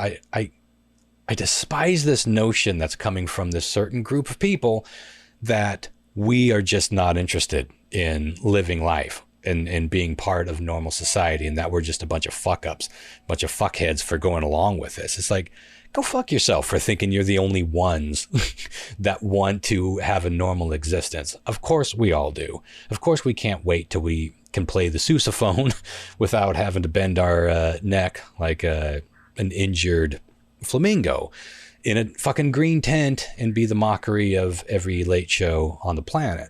Of course we all want that. But some people also just understand where we're at and are being innovative about working within those limitations. And I have way more respect for those people than the ones that are mocking them, and way more respect than the people that are still refusing to wear masks, which by the way is still a thing. On the tent thing, I wanted to put in there real quick. I'm not familiar with Wenatchee School District at all, but I am familiar with the East Wenatchee School District. And what I don't understand is why didn't they just like take the gym and just like split it in half and then like set it, if they're at that period, that wasn't music, either they could have it open or something rather than being stuffed in one of those little, music rooms. Those music rooms aren't really that big at all. Especially imagine playing it's because of a the band way with someone 30 feet away. First of all, you can't really play off each other. And secondly, the audio would be pretty bad. A lot of bands have been doing rehearsals outside. That's what I would suggest, to just go outside. But, that's not always practical. I mean, it's still winter. And it's overhangs here. I mean, Wenatchee's, it's 50 degrees, It wouldn't be that impossible to just go outside in the front and put a couple of heaters out there and just, play and have fun. Yeah, but now they don't have to worry about that. I mean, they can... they don't have to worry about the rain. They don't got to worry. They can just sit in their music room as they're used to with the conductor. It's a closer version of what they're used to than if they were all just sitting out in a parking lot in 40 degrees playing their Sousa. But like I said, other schools are inspired by this. Not all of them, of course, but I found the whole thing to be ultimately inspiring, even though it is like everything Wenatchee becomes known for. A bit of a joke. Stop saying Wenatchee. Well, that's how everyone who doesn't know. I mean, you can't blame them. It's a weird word. At least Kimmel got it right. Yeah. Well, they say it. They fucking say it right in the in the video, the clips that they play. So it's funny how many people still got it wrong. Anywho, final thoughts on that? I think it was cool. I applaud hate them. The people, me too. I hate the people that were mocking them. Be cool. Stay in school. Play your instruments. I mean, it's funny when you initially see it, but then it's like if you know anything about how anything works, you go, "Oh yeah, that makes sense. Good for them." Listen, as a kid, I would have been laughing at this. I would have probably been mocking it, but I'm not a kid. I'm a middle-aged man in the middle of a pandemic like the rest of the world. And who understands how science works. Here was a group of people that could make fucking music. I found it to be kind of beautiful. And it's so funny because, you know, I used to work at this news. Those photos, all of those initial photos, especially the most famous one, which is that kid with the sousaphone who is decidedly in a uncomfortable looking position. But here's the other thing about that. That just goes to show that this is not abuse. These kids do not have to be there. They're dedicated. They want to be there. They want to be in band. They want to make music again. This is something that they've chosen to do. There's no way that the school is saying either get in the tent or fail the class. There's no way that that's happened. But that picture and all those initial pictures came from the Wenatchee World, specifically Don Seabrook. Who's a long-time photographer. Check out the Reddit Photoshop battle at all that I sent you? No, is it concerning this? Yeah, there's like a whole Reddit Photoshop battle thread where they're doing the Reddit Photoshop battle thing with the pictures of the kids in the pods. Oh, give us is that the Jim Brunner thing? I sent it. Maybe I sent it in a text in our text thread. Just scroll up a little bit and you'll see it. There's the Drudge Report talking about it. Everyone's fucking covered the story. I don't think this is it, but I was going to say real quick, if like that, and I brought it up for a reason, but that musical store, you know, it's literally the one that they're attached to the Eastmont School District. They went out and purposely bought all these things, but the price gouge on it. Like for a mask, like an underwear mask, $80 is insane. You know, for somebody that it literally probably costs. Well, price gouging during the pandemic has been, but that would have cured everything. A thing since day one. The other end of the instruments, they had little hoops that went over the top, the front part of the instrument, so there's no saliva or spit coming out of them. You know what I mean? I didn't tell you, you know, quite how those work, but they had them for everything. Every wind instrument, you know, all you have to do is buy the mask, buy the front part of for your instrument, and then you're golden. But they choose to go a separate route. Is I think the main part. You can't really play one of those instruments with a mask on. Like it's an underwear mask. It has two little folds. You open up the folds, going down that path. It's in your mouth. Yeah. Well, regardless, it doesn't matter. It's a solution. Who knows? All the ins and outs why they ended up going that way. $10, everybody would be having them, and it would be a non-issue. Yeah. Well, the bottom line is people are finding ways even before it's totally safe, and that's really all this is. But it's always fascinating to watch a story go viral in your own hometown or knowing people that are associated with it. It's just funny to see how it can happen, and it can happen to anybody at any given time. I still feel like a dipshit when I catch a reflection of myself in a store with a bandana on my face, looking like I think I'm a cowboy bandit from the 1940s. Like that, we all feel silly, and that goes back to the thing where these people. I'm convinced that so many of these people that, ironically, made themselves look fucking ridiculous by throwing these big hissy fits and not wanting to wear their mask. This is not about liberties. This is not about freedoms or personal space. This is about you feeling silly and you thinking you're too fucking cool to put on a mask and go into a store. Look, we all had to experience this. And this is my overall point with these people. It's like, stop thinking that you are in some exclusive club by disliking being in the middle of a pandemic. You don't own that copyright. We're all going through this. You selfish fucks. Put your goddamn mask on, go get your fucking Twinkies and get the fuck out. hop back in your truck that says anti-mask or die, like I just saw a couple weeks ago. That's retarded. The whole fucking thing is just ridiculous. And most of these people, even the naysayers and the ones that are preaching and pointing fingers and laughing at all of us, even most of them are still putting their masks on to go into a fucking grocery store. We're all doing it. So just shut the fuck up and be cool, and maybe we'll get through this. Maybe. But holy shit, has that kind of idiocy slowed this entire process more than anything else, more than governors not being properly prepped for this kind of pandemic, more than the way the bacteria or the virus works in and of itself. I think it's dipshits like this that are just too cool to go along with something that might actually help us get through this faster. I think that's what's held us up. And a lot of people want to laugh, and ultimately we're just all in the same fucking boat. We're not a different race or species of people that are getting off on life in the pandemic, although some of us are definitely more geared toward it. On that, shall we move on to weird trivia? I definitely need to use the ladies' room first. Do it. All right. Guys, I need to talk about something with you guys. It's really important. Okay, what's it? Hades, the game. Yeah. Oh my God. We've all played it. I have played this nonstop for the last 15 days. Good. From the moment my kid goes to bed to the moment I go to sleep, I'm going to bed late every night. Are you doing it? Yeah, we're playing on a Switch. Bridget got a Switch, and so we're just taking turns. So we just pass the controller back and forth. What we do is we time it. So 15 minutes, ding. All right, save. Switch over to the other person because it's no 2-player, you know. Oh, there you go. But it's been wildly fun. I have gone through it 8 times. Wow. You've had 8 clears. 8 clears. Did you clear it all the way? We're talking Scientology. Yeah, I don't remember how many times I've cleared it, but I didn't clear it enough times to get to the credits. So I'm not really sure how many times that takes or what triggers you have to do. Yeah. Because every time you go through it, you have different conversations and open up more dialogue. And well, that's funny. I got to Cerberus and I kind of quit. Oh, Ronster. We're talking about a game that I have been fucking obsessed with like no other in so long. In fact, me and Bridget both, we have any spare moment we have, we're playing this game. And we've been doing it for 15 days straight, I think. It's a game called Hades, and it takes place in the world of Mount Olympus and the gods. And you are the son of Hades. Your name is what's his name? Gosh, I can't. Zagreus. Zagreus, thank you.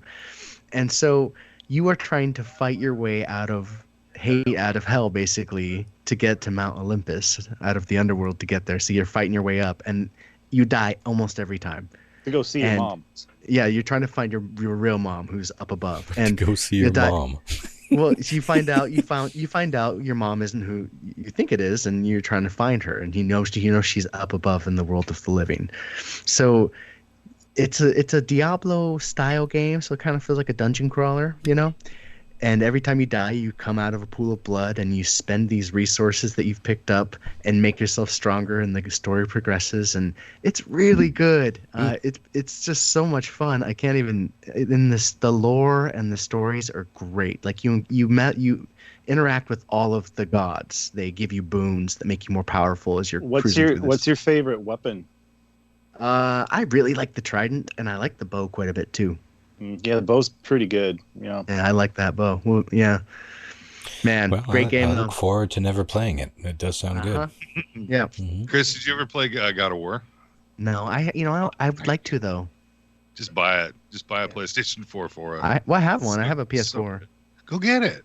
What's wrong with you? Download for like $20. Chris, even I've passed that game. I bet. Yeah, that God of War.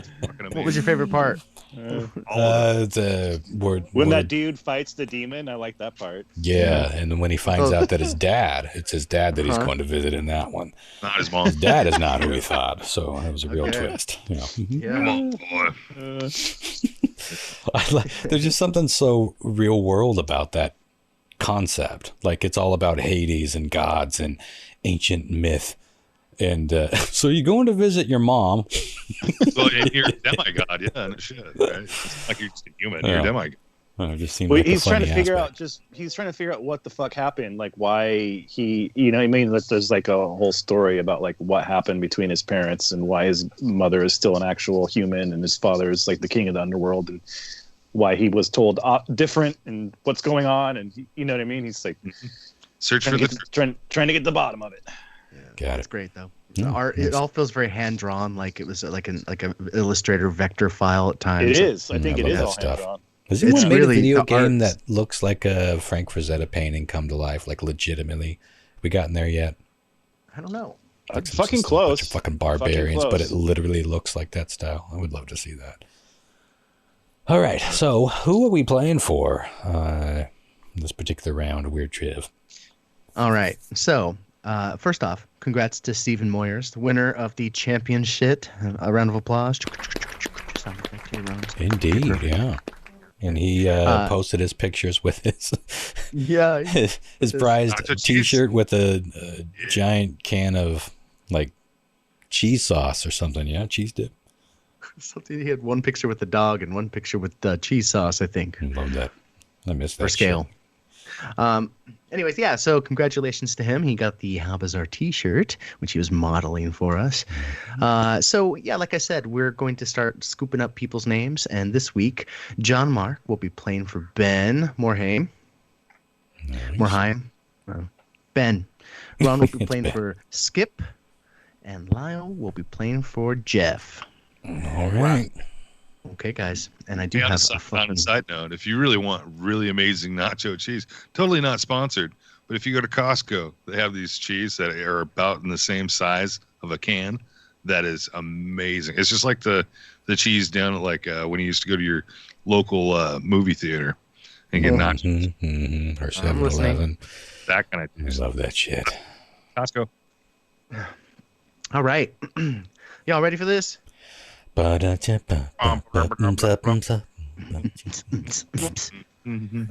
good enough. Good enough. That's a 2020 fucking... Yeah, thank you. It took him a moment to open up the back hole. Yeah, all right. It's always hard to get that out of your Okay, question 1. Last year, news broke that it was highly possible that Osama bin Laden was sending secret messages to his terrorist associates by hiding them in this. Was it A, in bundles of oranges he would send via courier? Courier. That's a tough word for me right now. Is it B, in bottles of beard dye that he and his associates would commonly use? Oh, beard dye. He never used. He always had that gray. Was it? Was it? Gave himself that witch. What they call that? The witch streak.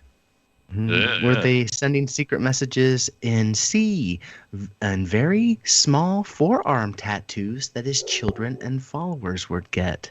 Little tiny tattoos on their arms. Or was it D, in his extensive collection of pornography? Oh, interesting. Okay. Wonder what that looked like. Like all right. Let's see. Who won? John Mark won last. He's going to go first. John Mark?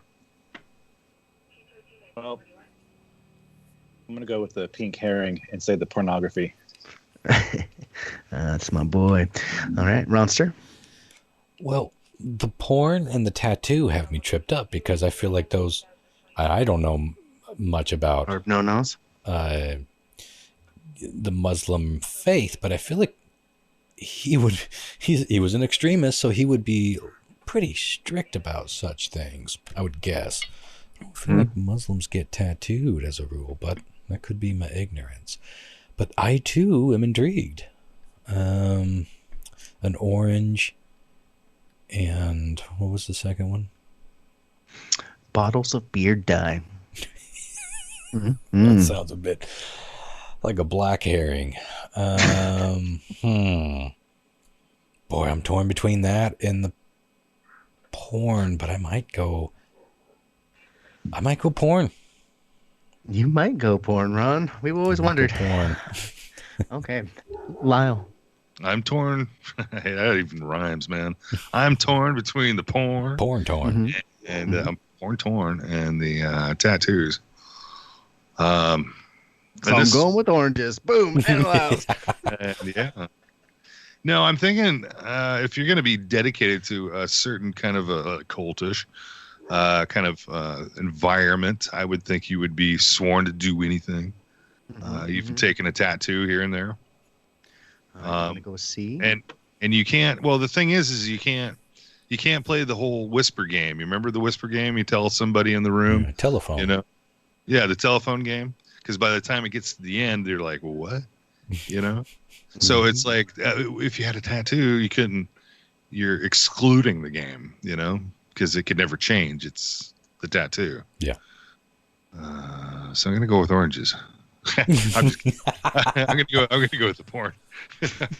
Because I'm pretty sure you got caught with like a big old stash of porn. Okay, so you started off talking about the tattoos and people being dedicated and saying that, and then you just fucking all right.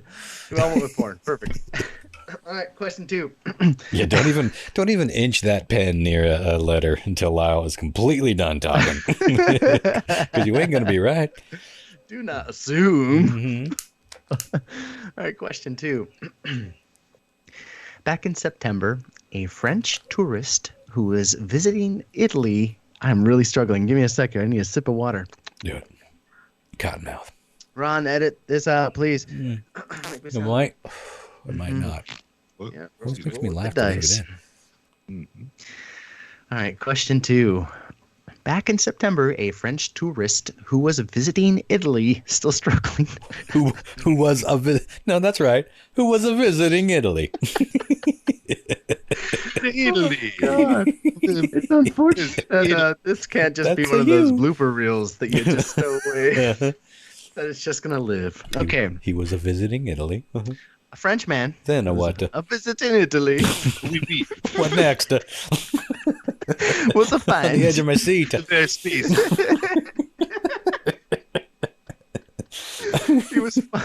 He was fined over $1,000 for trying to smoke. This is. I'm like looking at my answers. I'm like, oh God, with that accent I just did, this is starting to sound bad. All right, he was fined for over $1,000 for trying to smuggle this out of the country. They caught him at the airport. What was it? Was it A, over 4 pounds of beach sand? Okay. 4 pounds. Was it B, 12, a dozen, 12 freshly frozen lasagna meals made by one of the most famous restaurants in Italy? Oh, we. Yeah. I see ya. I would do that. I would totally do that. Is it a B? Did you give this one away? Was it C, Mario? A live monkey? Yeah, I've been in trouble for smuggling monkeys. Or was it D, Italian black market mustache cream? It's amazing that there were 2 Italian answers. The way that you started this one. Was it? One more time. Yeah. For posterity. A French tourist was visiting Italy, and he, on his return, was busted at the airport trying to smuggle this out of the country. Was it A, 4 pounds of beach sand, 12 lasagna, a live monkey, or Italian black market mustache cream? See, what's it going to be, John? I missed the part that it was from Italy. So that does make sense why there are 2 Italian answers. I don't know. I'm kind of leaning towards the mustache cream. It's a good one. That's a good one. I don't know if I've ever even heard of mustache cream before, but what the hell? 2 facial hair guesses in one show. And the game is young. Mm-hmm. Was that what you're going with, John Mark? Yeah. That's how you get the curl in your mustache. I should start trying to write a common theme for the whole thing, and if somebody can get it by the end, what the common theme from all the questions. That would be fun. It'd be challenging. It's not the most exciting answer, but it's the one that I find the most baffling. and that is 4 pounds of sand. I got to go with 4 pounds of sand. All right, man. I'm a French man, and I'm all sad. I'm gonna go take this and go pound some sand. Oui. Okay. Or Italian. Yeah. They're all the same. All right. I'm gonna go. What? Is it wrong? What are you going? No, I went with sand. Okay, I'm gonna go with the not so sand, and I would go with what I would go with, and it sounds stupid, but like there's international laws on taking food and vegetables across certain lines. Mm-hmm. You know what I mean? And I fucking love lasagna. I'm like, I feel like I miss Garfield fucking reincarnated. So I would smuggle me some fucking badass lasagna. Well, that your theory is what got me guessing sand, because it's like one of the reasons you can't take produce across certain borders is, like infestations of bugs, parasites or bugs or weeds even, and that got me thinking, well, there could be something burrowing in that sand that could possibly be transported. Guys, I think I don't mean to end your story, but I've moved on. It's ended. I don't mean to end your story, but I've moved on. Fair. Firm but fair. I'm going to use that sometime in real life and see how it plays. I don't. Because it sounds nice, but it's not. Let me explain. I've not yet had the din-din. And I've had a few, so I'm getting a little bit... It's getting to be a struggle. Anyways, I just made up a new feature to News Quiz that I'm gonna implement, and it is the guilty pleasure question. Occasionally, I will write one such story that just tickles the shit out of me, and I'm gonna make this worth 2 points because it's my bet that all of you might whiff on this one. So, you guys still there? Uh-huh. Hello? Okay, good.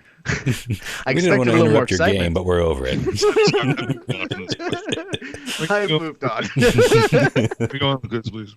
Yeah. All right, I'm going to make this worth 2 points. That's what I'm trying to get at. Because I think you might get it wrong. And I'm quite fond of this question. Question 3, bitches. If you've ever spent any time at Costco, you've likely enjoyed yourself a little $1.50 hot dog and soda combo action. Costco hasn't raised the price of this since it first hit the menus in 1984. Lube. Wow. Oh, that was lube.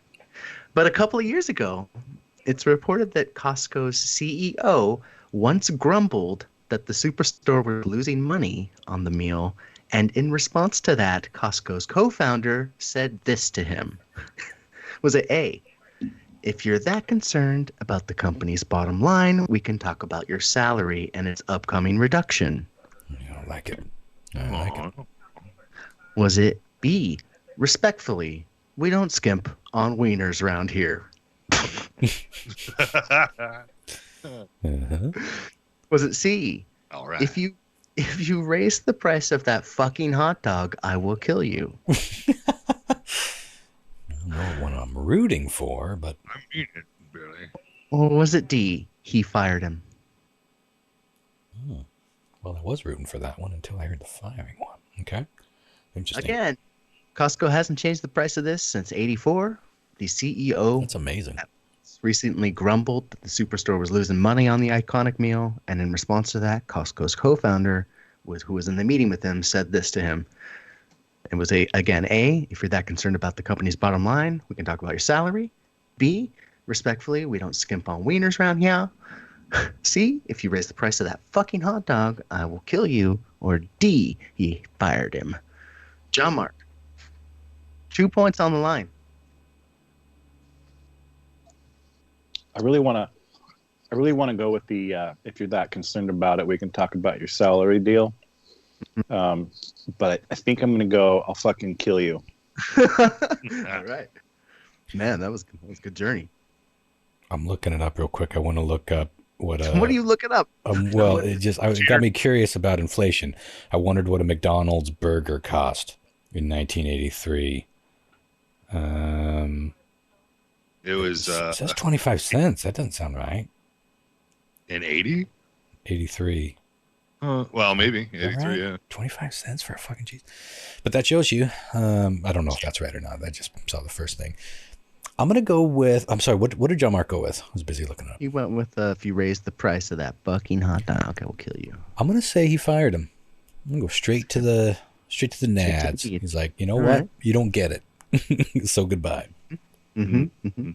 Lyle, I know you haven't heard about him in a while. Since he got canceled out of Twitter. But he would say it. He would just look at him, point his finger, and say, "You're fired." Yeah. Get out of here. Oh yeah, that.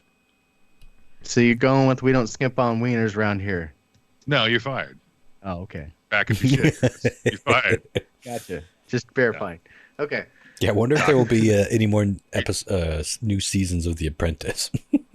That could be interesting. Prison edition, I think. It could be. I'm calling it. I think that Manhattan DA is going to fucking get him. I think he's going down. We'll see. Time will tell. He might just die before it's... Shit. Okay, question 4. An American who is living in, as our POTUS used to say, Thailand, took a trip. I want to go to Thailand. Yeah, that sounds like a good... Took a trip to a resort back in June. Now, the resort is located in Thailand and is suing the man. And he may be on the line for $200,000 and 2 years in jail. What is it? What is the resort suing him for? Is it A, for not tipping? Well, okay. Is it B, for leaving a bad review? Okay. Is it C, for using photos he took of their resort to sell merchandise? Or is it D, for getting a tattoo of the resort's logo on his body? Man,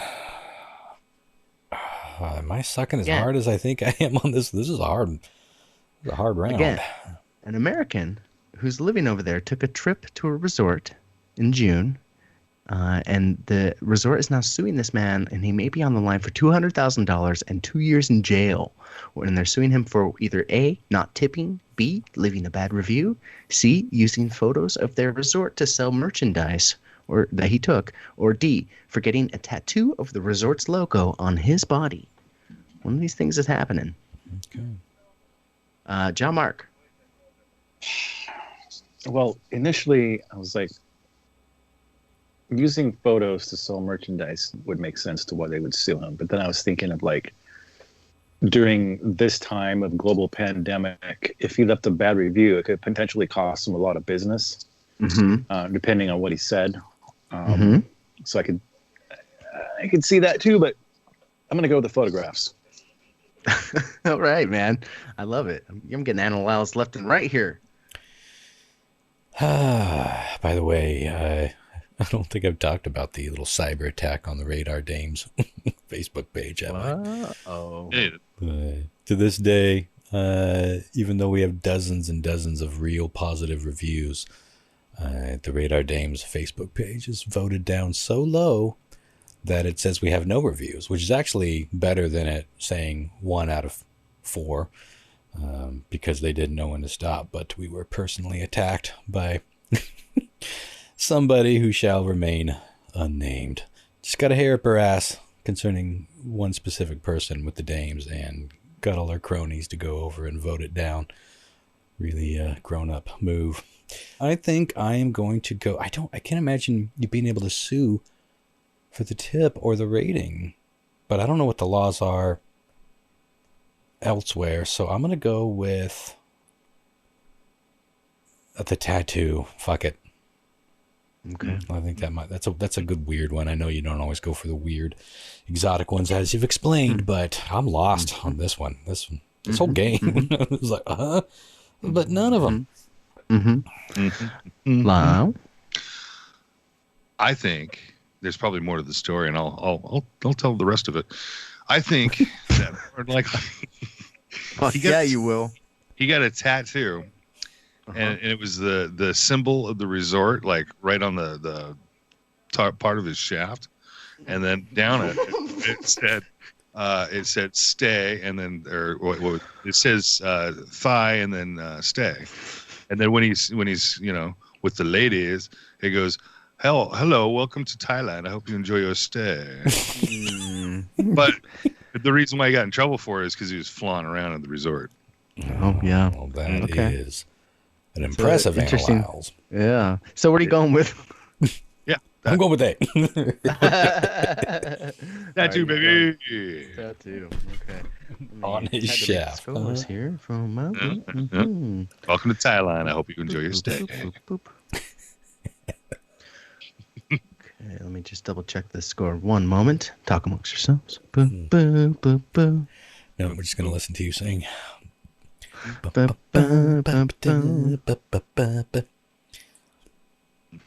By the way, if you want to leave us a kindly review on the Radar Dames Facebook page, I'm dying to see how many good reviews it's going to take to bump us back up. She really reached out to her cronies on that one. Yeah, I think that's so fucking. I didn't even know you could give good or bad reviews on Facebook pages. I thought you just liked it or didn't like it. Like, well, yeah. I think it's important for like restaurants and maybe something like a resort or a hotel.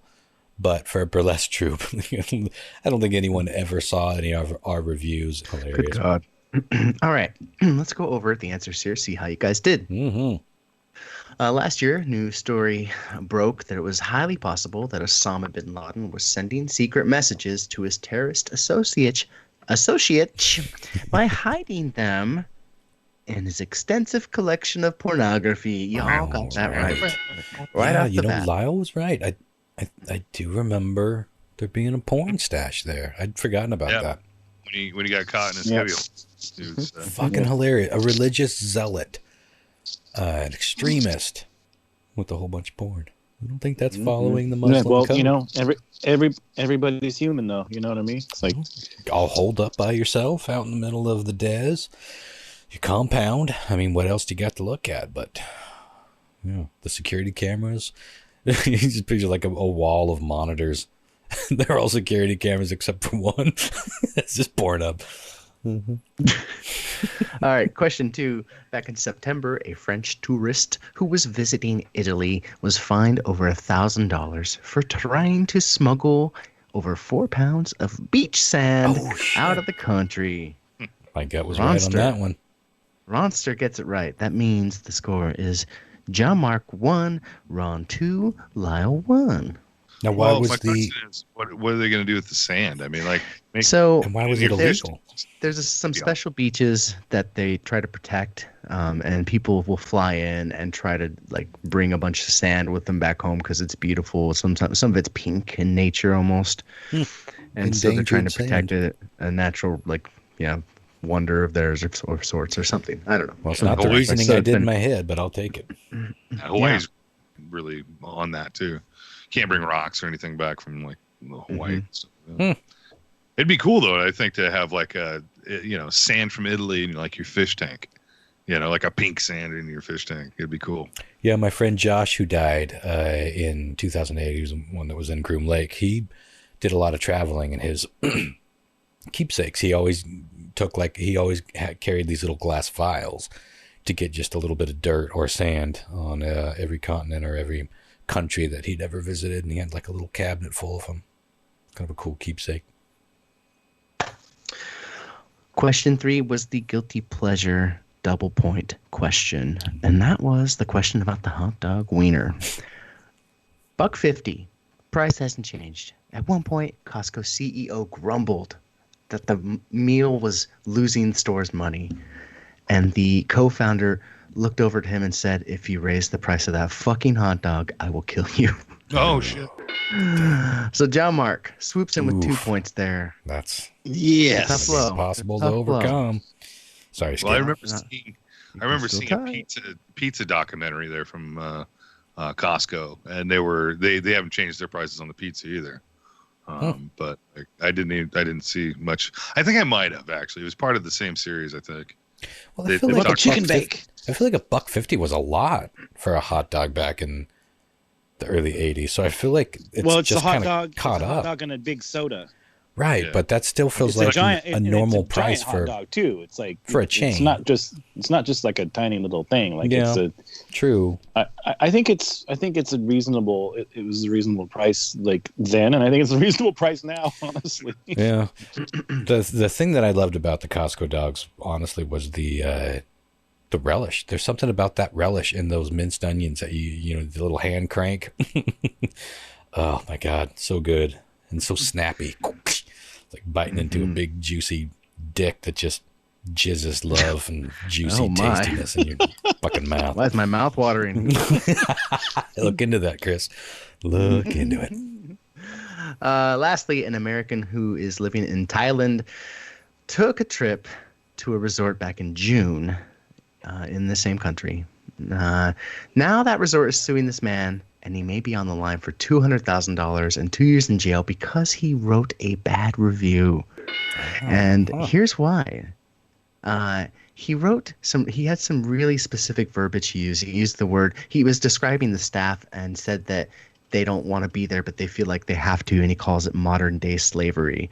And that was that kind of verbiage is protected under one of their anti-defamation laws, and so they were able to go after him apparently. And that makes sense. I do have a follow-up. They've worked something out. He had to pay a small fine and write a follow-up review that they've posted. Because, you know, those reviews do stay up. You know, they're hard to get down to places. So kind of an interesting story, though. And the manager of the resort had to get a tattoo on his dick that said, stay on the bottom. That's exactly what happened. Enjoy your stay. That means John Mark is our winner today. So congratulations, Ben Morhaime. You'll be moving on to the next championship. That will take place whenever we don't, probably 3 weeks from now. Mm-hmm. Yeah. Well, congratulations, Ben, and congratulations, John Mark. The streak continues, and yes, I did better than I thought I would, but still, it was close. 2 and done. I had a great tiebreaker. I'm so sad. Maybe next time. Yeah, it was sent by listeners. I should have gone with the review, and not that it mattered ultimately, but like I was like, maybe the review, but I don't know. Yeah. Yeah, well, it makes sense. You gotta, these reviews, people are too, they're a problem because people do rely on them to some degree. And, you can torpedo a business. You can definitely make them lose some business. And it's just the fucking thing is, it's just like the fact of human nature and the way this kind of stuff works. People are just more prone to leave a bad review than a good review. Because if you have a good experience, so you're just like, yeah, this is great. You tell your friends, but you're not necessarily motivated to go to a website and say, I had a great meal here. It's just like, but if you had a shitty time, you definitely want to fucking vent and go, be like, this place fucking sucks, blah, blah, blah, blah, blah. Mm-hmm. Not me personally, but I understand the psychology of it. And it's just unfortunate because it's like, what are you going to do? Like, I don't when I go to a website like Yelp or whatever, and I'm like, okay, is this place any good? It's just all these negative reviews. And I'm like, okay, I'm going to filter these out. I'm going to look at the positive ones to see what they had to say, because the negative ones I know are probably all bullshit, or it's just somebody being like way too picky. I didn't want to say it, but yes. Mm-hmm. Or even just people being, nasty, like this person. Like it's too easy for people to attack a place because, that bitch Becky works there. Get them, girls. That thing. And that happens all the fucking time. And there's really nothing you can do about it except what we did, which was ask all our friends and supporters to try to leave some positive reviews. And once we saw that it wasn't moving the dial at all, we're like, this stands more as a monument to who this person is than who we are. So let's just leave it alone. And, it's become a big joke and everyone knows what it was. But that's not the case with a lot of people, especially if it's just a few reviews. And people do set up fake accounts and they just go to, so it's a really tricky thing. So and there's also just a lot of unhappy people out there that have nothing better to do with their life than try to make themselves feel better by dragging other people down. That's all there is to it. Well, if you can't build something up, you're going to tear it down. And that's the kind of people that are prone to destructive reviews.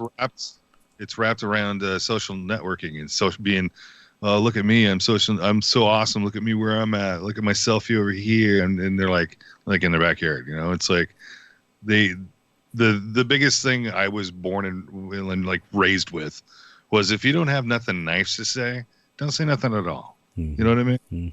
And that's where it's counterproductive with the social media, is everybody wants to know and everybody's going to talk shit and fucking post their own opinion when really none of their opinions really mean shit. Yeah, the reviews have just become another form for people to grandstand, and that's not helpful. But there's nothing to be done about it. Like, there's the systems in place. They don't really. It's like they cater more to those people than they do to the earnest ones and to the businesses that could be devastated by these attacks. Just spiteful, petty people. And that's not to say that there's never a time to leave a bad review. If you had bad service and you had a genuinely shitty experience, by all means. But that's the only time. If your egg was dry, you don't need to take it out on your server. And if your server was rude, that doesn't mean that the company deserves to be taken down. Like John Mark says, it's all human nature and there's a lot that goes into it. So try to keep your critiques useful. And you also kind of to me, you lose legitimacy when you go into the nasty speak. Like if you just said, we really wanted to like this place, we love the owners, we heard good things, but we had this experience and that experience, I'll way prefer listening, or I'll take that more to heart than I would when people just get on there and they're clearly just trying to shut the place down. We see that in all aspects of life. Yeah, if they use some kind of language like, this is what happened to us, but then they go, that being said, I understand that the person who waited on us could have been having a shitty day. Like, who knows? Like, their dog might have just died. It was really busy, so maybe they were. You know what I mean? If they try to like show that they kind of understand that there's some reason that they could have had the experience they had, other than just like saying, "Oh, this was the worst thing ever," and fuck this place. Yeah. Then I know that they're trying to at least be reasonable about it and look for like the humanitarian aspect of it, and like.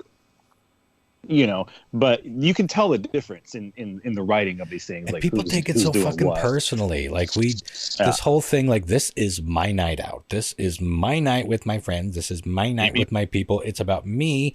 And it is, you should be able to go into a place and enjoy your experience. You're spending money. You should have an enjoyable experience. But the whole me thing has a tendency of taking you out of the real world humanity aspect of it, which, yeah, it's your night out, but also people they make mistakes, things happen. And sometimes, a place just hires a shitty employee. Doesn't mean that they're a bad business. So a lot of trickiness involved with that sort of thing. So be humans about it. And here. I guess that's all I got to say. And I think that's all we should have to say. Why don't you tune in next week? We're going to be getting into a fun little topic. Should be a barrel of laughs, 9/11.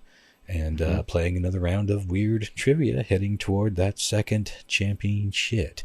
You too could be posing in your sexy Meow Bizarre or How Bizarre t-shirt. We cannot provide the inordinately large can of Cheese Whiz, but as Lyle said, you could procure one of those yourselves with a trip to Costco. One of my favorite things about running Radar Station was going to the big cash and carry and the suppliers warehouses, and you just like seeing all these things that are like giant mega tubs of salsa and bags that are the size of a Volkswagen of cheese sauce. There's just something magical about that. The fat kid in me, even though I was never a fat kid, should have been. Just grabbing a bushel of urinal cakes off the shelf. And just rolling around on them in the bath. What? Maybe leaving one in the car to make your car smell fresh. Oh, just crunching one down on the way home. Just one road urinal cake. Yeah, rub one under your pit. Just make sure you got it. Just cracking a fresh one open with the boys. How do you think I stay so trim? Some people eat food. I eat urinal cake. Why do you think my breath is so minty all the time? So pine salt, minty, lemony, chemically orange. Fucking so mothbally. Y'all want a urinal cake? I think chopping into a urinal cake is like the grossest fucking thing I can imagine, especially one fresh out the urinal. Yeah, I was gonna say, gotta flick off the pubes. Like still steaming warm. God, I'm gonna barf. Starting to melt a little bit. Ooh. And on that note, sorry anyone who was listening on your lunch break. We ended hard. All right. Tune in next week, y'all. It's been real. Got to go hunt me down some urinal cakes. Buy the bulk. I guess. Bye. I'm sorry.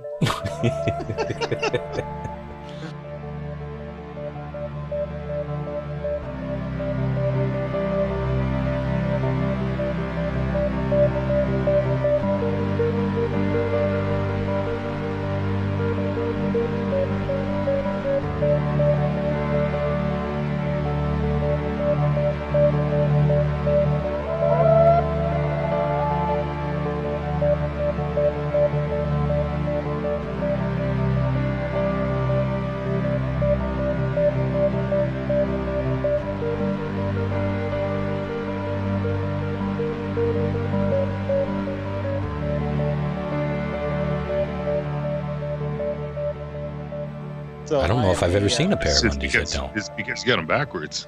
No, it's because I get the kind of the sporty kind, you know, that are like He's like, now the poop hole I use all the time. Kinda. Yeah. So most of my